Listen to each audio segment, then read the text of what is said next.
दूसरी बात है कि जो जिस शैली में हम पहले करते थे, अभी थोड़ी अपनी शैली बदलनी पड़ेगी। पहले आज्ञा पालन का जमाना था, हम जब छोटे थे तो माताजी ने कहा, पिताजी ने कहा, नो आर्ग्यूमेंट, चुप यानी चुप। श्रद्धा भी थी, उसको कोई प्रतिक्रिया नहीं होती थी। मालूम था कि जीवन देखा है इन्होंने, इनके अनुभव से ही सब ठीक रहेगा। तो अभी ऐसा नहीं है, नई पीढ़ी प्रश्न पूछती है, उनको तर्क बताना पड़ता है।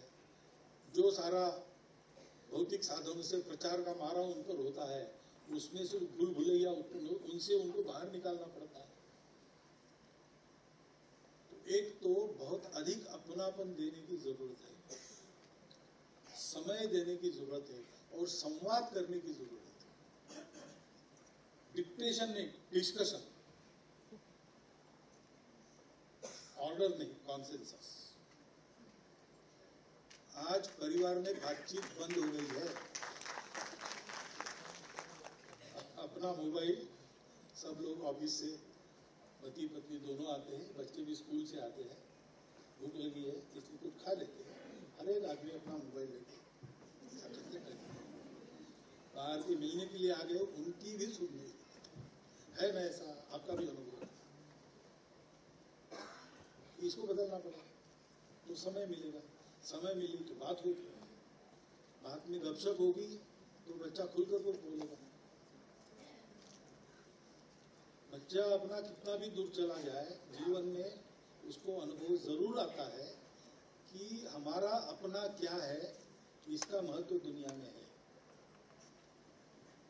तो लाख बाहर गया तो भी कभी आकर आपको पूछेगा कि ये ऐसा ऐसा है, इसका उत्तर चाहिए।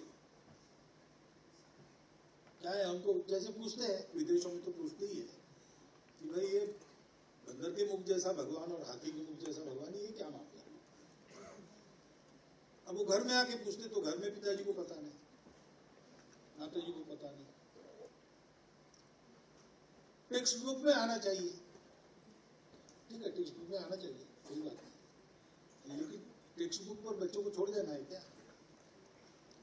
अपने बच्चों की परवरिश पहले 12 साल तक अपने हाथ में रहती है। हम कुछ उनको बताएंगे कि नहीं, तो हम सीखेंगे कि नहीं, हमें जानकारी लेंगे कि नहीं, ये करना पड़ेगा। उसके आधार पर उनकी जिज्ञासाओं का समाधान करना पड़ेगा।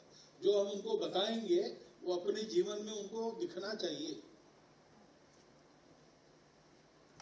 अभी ऐसा नहीं मानेगी नई पीढ़ी, जो आप कर रहे हो वो बोलो। तो बड़ा वो विश्लेषण करते हैं, फोन पर भी झूठ बोल रहे पिताजी, तो माताजी को कहते कि हमको कहती हो, वो तो झूठ बोल रहा,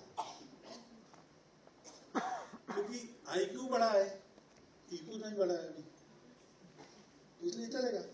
तो अपनी शैली को हमको ठीक करना पड़ेगा। संस्कार जो होते हैं वो इस आत्मीयता में से, संवाद में से होते हैं, उदाहरण में से। ये 3 घटक आवश्यक है। दुनिया में कहीं भी जाओ, कभी भी ये आवश्यक थे, है और रहेंगे। और ये अगर पक्का है तो उस टेक्नोलॉजी के चक्रव्यूह से उसको बाहर आना आसान होता है। कभी अंदर जाके फंस भी गया तो भी बाहर का रास्ता खोजता है और बाहर आ जाता है। लेकिन उसको ऐसा तैयार करना पड़ेगा। आपस में मिलते रहना। रिश्तेदारी कितनी व्यापक होती है, केवल अंकल और आंट से काम नहीं चलता हमारे यहाँ। मेरे भाई, फूफेरे भाई, चचेरे भाई, ये वो ऐसा चलता है। और ये सब लगाव कायम रहते हैं। तो फूफेरे भाई के साले का विवाह है, इसलिए जाना पड़ता है किसी, मेंटेन करते हैं। अभी हमारी परंपरा है, इसको बने तक धीमा नहीं करने देना, मिलते जुलते रहना और साथ में बच्चों को लेके जाना, घर के सबको लेके जाना जितना बन सकता है। तो इससे एक बंधन बनता है, एक व्यापकता आती है सोचने के दायरे में, और मनुष्य व्यक्ति